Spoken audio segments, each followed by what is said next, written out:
Sarah Martinez had always been different. Growing up in a small Texas town where football was king and girls were expected to cheer from the sidelines, she spent her afternoons at her grandfather's ranch learning to shoot tin cans off fence posts. Her grandfather, a Vietnam veteran, noticed something special in the way she handled a rifle.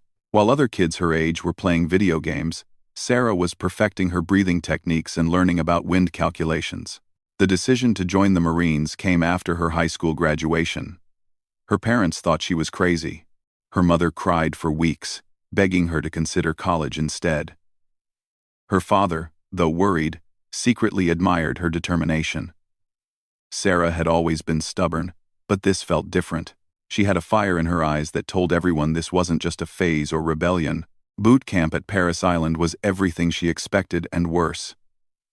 The drill instructors seemed to take special pleasure in making the female recruits' lives miserable. Sarah's bunkmate, Jessica, broke down crying every night for the first 2 weeks, but Sarah thrived under the pressure.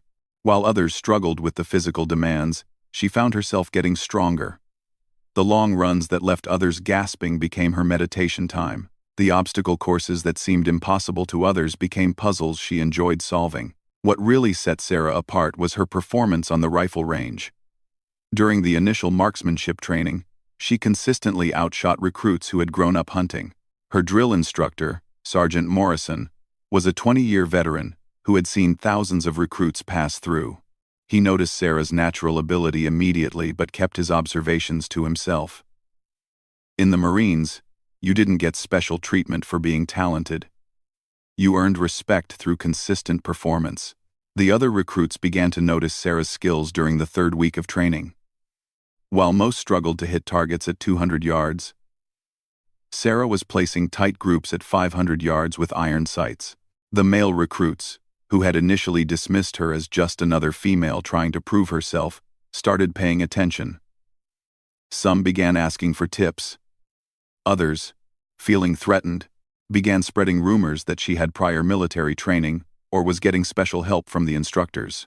Word of Sarah's shooting ability reached the base commander during the 5th week of training. Colonel Patterson had heard stories before about exceptional recruits, but the reports about this young woman from Texas seemed almost too good to be true. He decided to observe her qualification day personally, something he rarely did for individual recruits. Qualification day arrived with typical Marine Corps efficiency.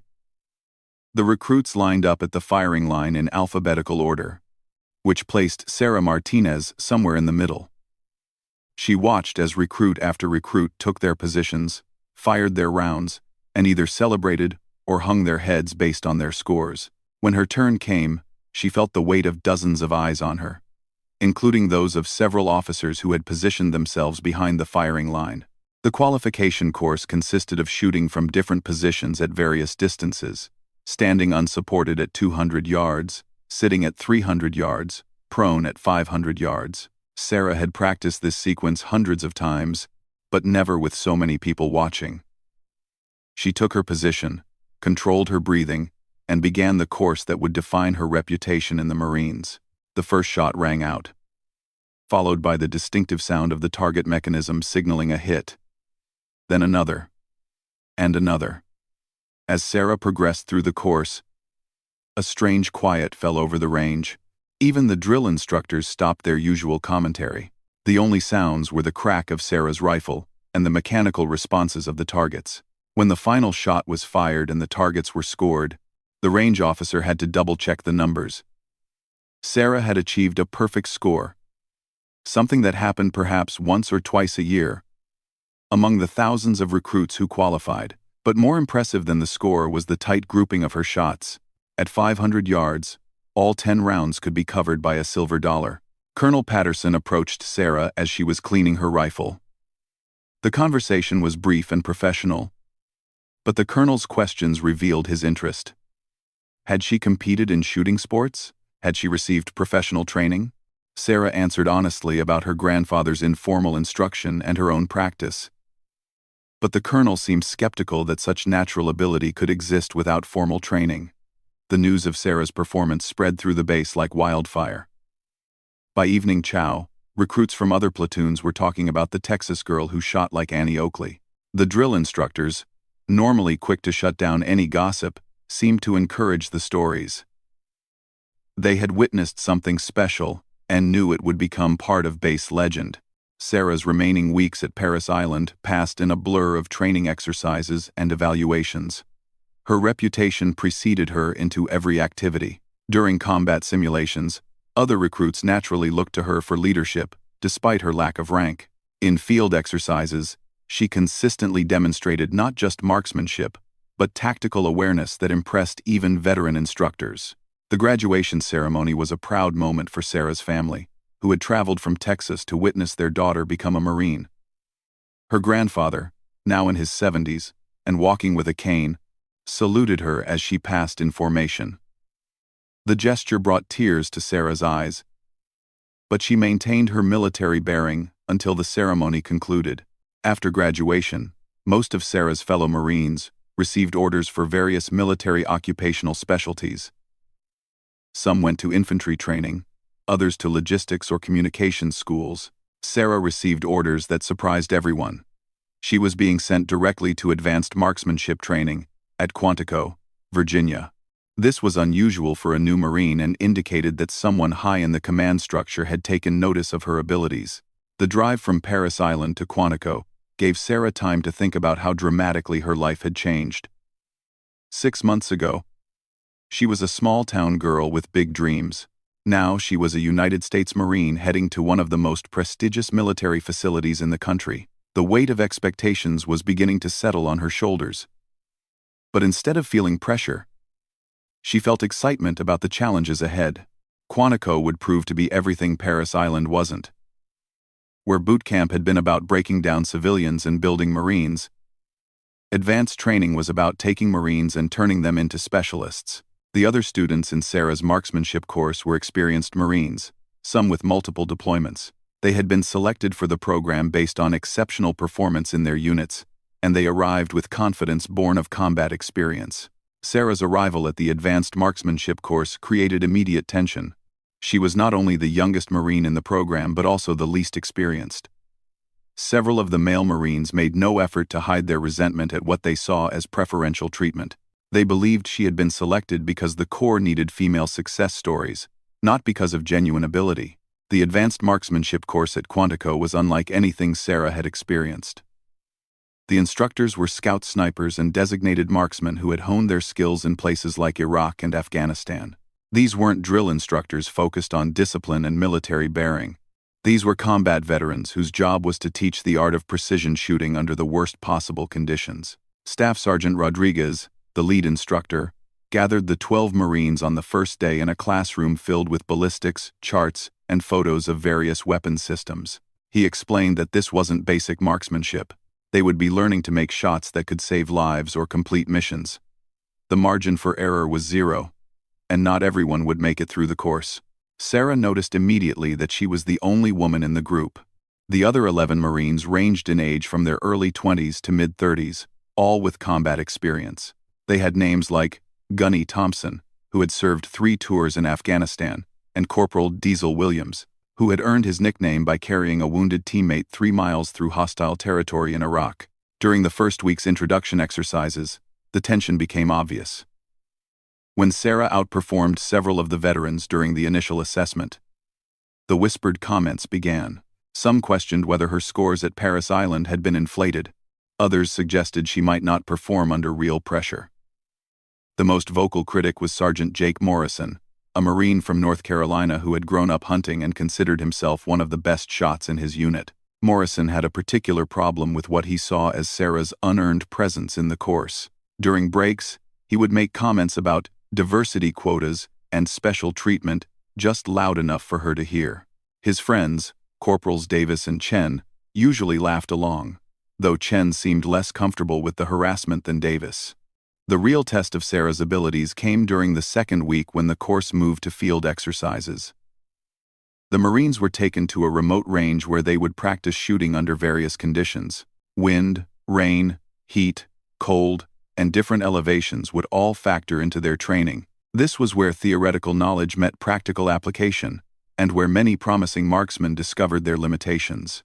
The first exercise involved engaging targets at distances up to 1,000 yards in changing wind conditions. Each Marine was given specific targets to hit within time limits, while instructors used megaphones and blank ammunition to simulate battlefield stress. Sarah watched as several of her classmates, despite their experience, struggled with the longer-range shots as wind conditions shifted throughout the day. When Sarah's turn came, Morrison and his friends positioned themselves where they could observe her performance. Morrison had been telling anyone who would listen that she would fold under pressure, that boot camp shooting was nothing like real-world applications. He was convinced that her previous scores were either luck or the result of perfect conditions that wouldn't exist in combat. Sarah approached her firing position with the same methodical preparation she had learned from her grandfather years earlier. She studied the wind flags, observed the heat mirage through her scope, and took note of how previous shooters' bullets had been affected by the conditions. The targets were steel silhouettes at 800 yards, difficult to see clearly, and small enough that a minor error in calculation would result in a complete miss. The exercise began with the sound of simulated artillery in the background, and instructors shouting commands. Sarah's first shot struck the target's center mass, producing the distinctive ring of bullet-striking steel that carried clearly across the range. Her second shot hit slightly left but still within the scoring zone. By her fifth shot, she had found the rhythm of the wind pattern and was placing rounds exactly where she intended. Morrison watched in growing frustration as Sarah's performance exceeded that of Marines with years more experience. When she completed the exercise with 8 hits out of 10 shots, a score that placed her in the top 3 for the day, he could no longer contain his anger. During the break, he approached her directly for the first time. The confrontation was brief but intense. Morrison questioned her integrity, suggesting that she must have received advance information about the course or special coaching. Sarah's response was calm but firm. She invited him to examine her equipment, her notes, or anything else that might explain her performance. She pointed out that they were all using identical rifles and ammunition, shooting at the same targets under the same conditions. Staff Sergeant Rodriguez, who had been observing the interaction, intervened before it could escalate. He reminded all the Marines that their focus should be on their own performance, rather than their classmates. However, Sarah could tell that the instructor had heard Morrison's accusations and was now watching her more closely to see if there was any truth to the claims. The third week brought night shooting exercises, which added another layer of complexity to an already challenging course. Using night vision equipment and infrared lasers, the Marines had to engage targets in complete darkness while accounting for all the same variables that affected daytime shooting. The equipment was expensive and sensitive, requiring careful handling and precise adjustments. Sarah had never used night vision equipment before, putting her at a significant disadvantage compared to the combat veterans who had extensive experience with the technology. The learning curve was steep, and for the first time since arriving at Quantico, she found herself struggling to keep up with her classmates. Morrison noticed her difficulties immediately and made sure to point them out to anyone within earshot. Here was proof, he claimed, that her previous success had been based on ideal conditions rather than genuine skill. Real Marines had to perform with unfamiliar equipment under adverse conditions, something she clearly couldn't handle. The criticism stung because Sarah knew there was some truth to it. She was learning a completely new skill set, while her classmates built upon existing knowledge. However, instead of discouraging her, the challenge motivated her to work harder. She spent extra hours after formal training sessions practicing with the night vision equipment, learning its capabilities and limitations. Her breakthrough came during a particularly difficult exercise in the fourth week. The Marines were required to identify and engage multiple targets at various distances in a complex scenario designed to simulate urban combat.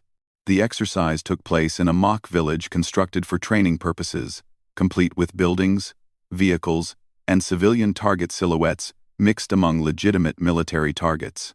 Sarah's natural caution and methodical approach, which some had criticized as being too slow, proved to be exactly what the exercise required. While other Marines rushed to engage obvious targets and missed more difficult ones, Sarah took time to properly identify each target before shooting. Her score was not just the highest in the class but the highest recorded for that particular exercise in over a year. The success silenced many of her critics. But Morrison remained unconvinced.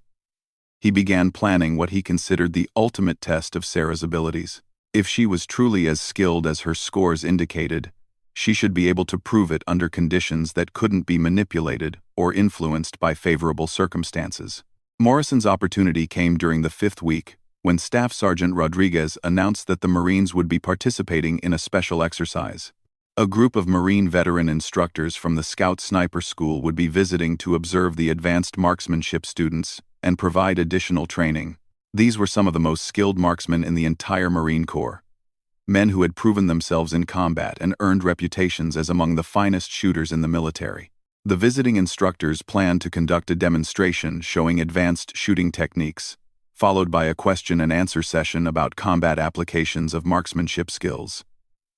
However, Morrison saw this as the perfect opportunity to expose what he believed were Sarah's inflated abilities. During a break in the demonstration, Morrison approached Gunnery Sergeant Barnes, the senior visiting instructor, with a proposal. He suggested that it might be educational for the students to see how they compared to truly experienced Marines. Perhaps one of the students could demonstrate their skills alongside the instructors, providing a learning opportunity for everyone.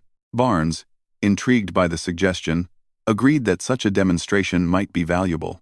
When he asked Morrison who should represent the students, Morrison immediately suggested Sarah, claiming that she had been the standout performer in the course.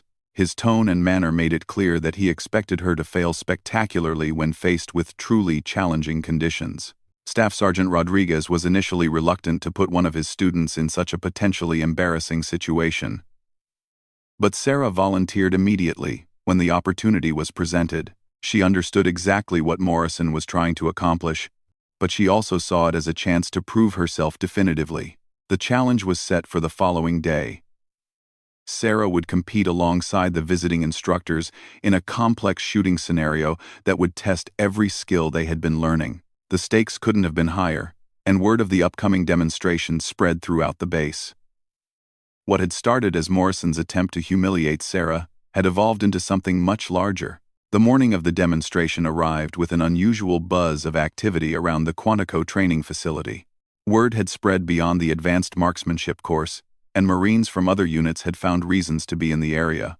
What was supposed to be a simple training exercise had taken on the atmosphere of a competition, with Sarah representing not just herself, but challenging the assumptions many had about female Marines in combat roles.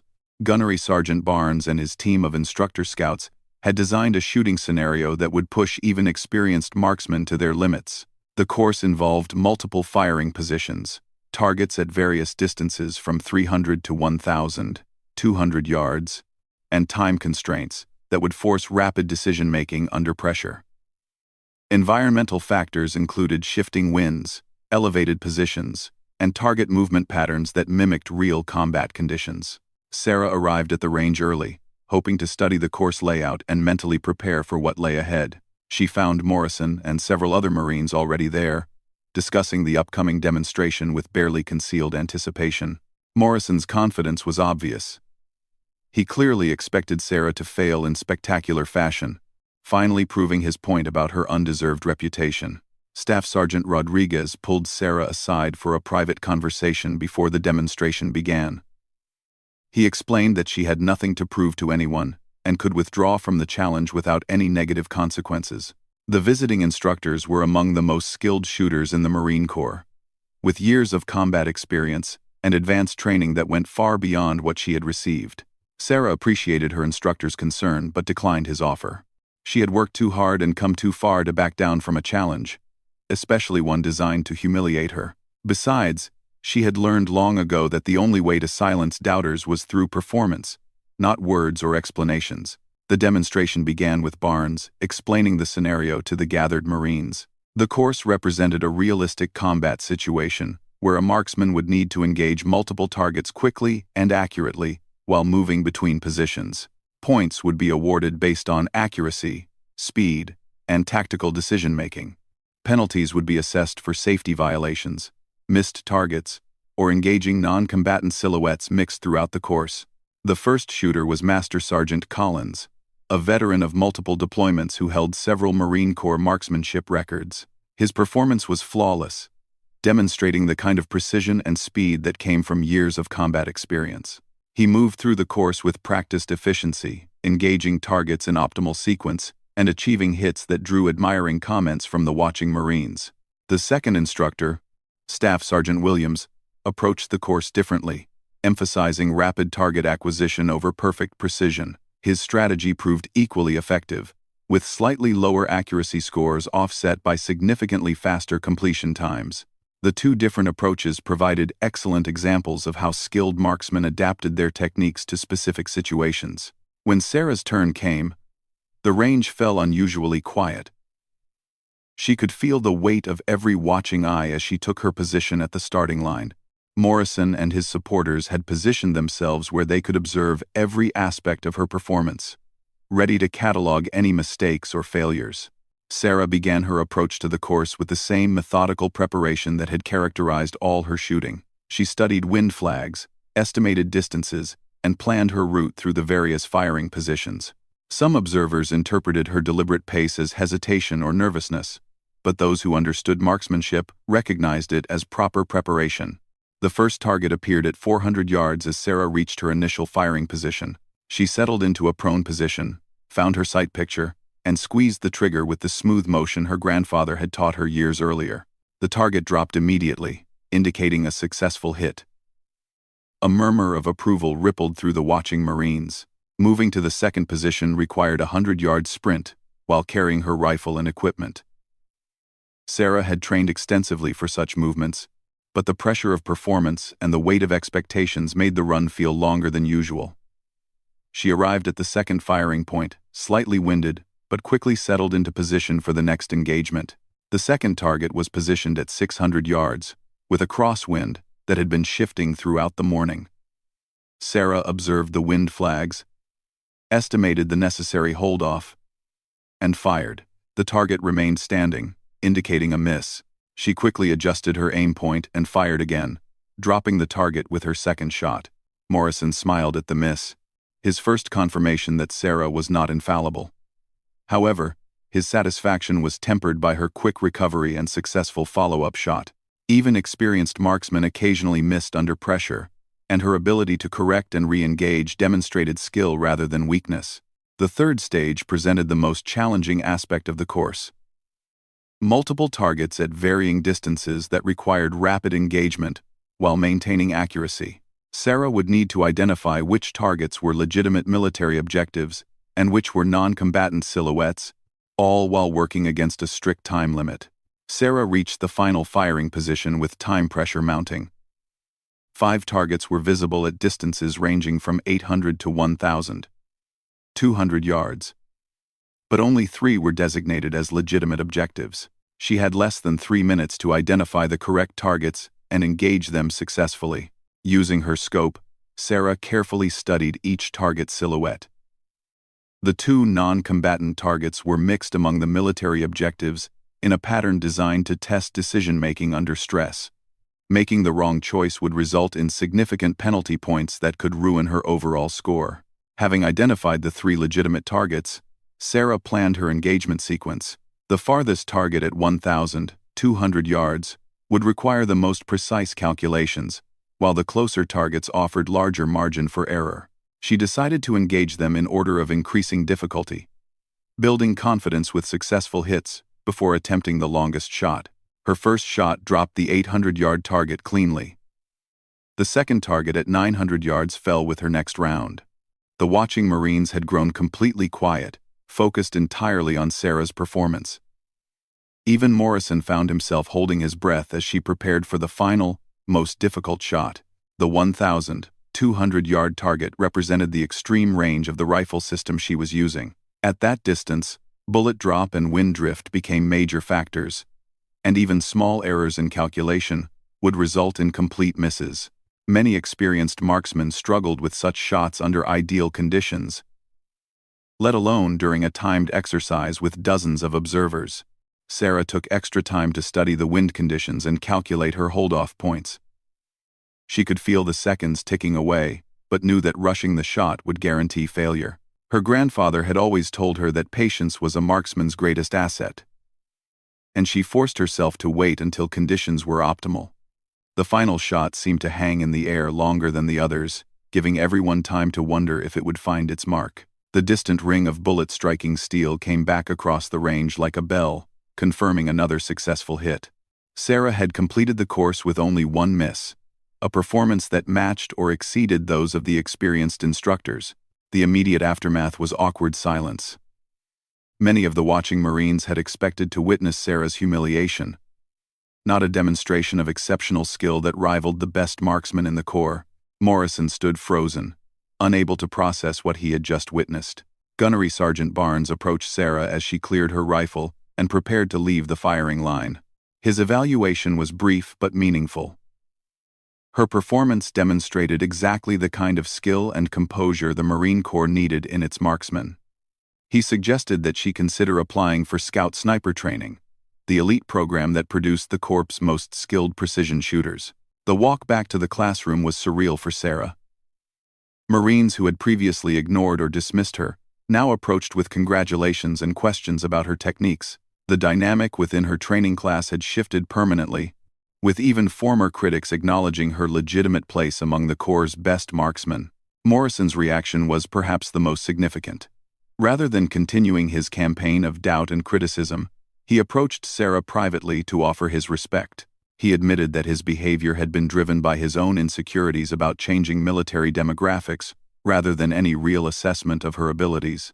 His apology was genuine, if somewhat awkward, and marked the beginning of a mutual respect that would last throughout their careers. The remaining weeks of the advanced marksmanship course passed without incident. Sarah continued to excel, but more importantly, she had gained acceptance from her peers based on demonstrated competence, rather than assigned quotas or special consideration. Her reputation spread beyond Quantico, reaching Marine units around the world where her story became an example of individual excellence, transcending traditional barriers. Years later, Sarah would indeed complete Scout Sniper training and serve multiple combat deployments, where her skills saved lives and completed critical missions. She would become an instructor herself, passing on not just marksmanship techniques but the lesson that excellence speaks louder than any prejudice or preconceived notion.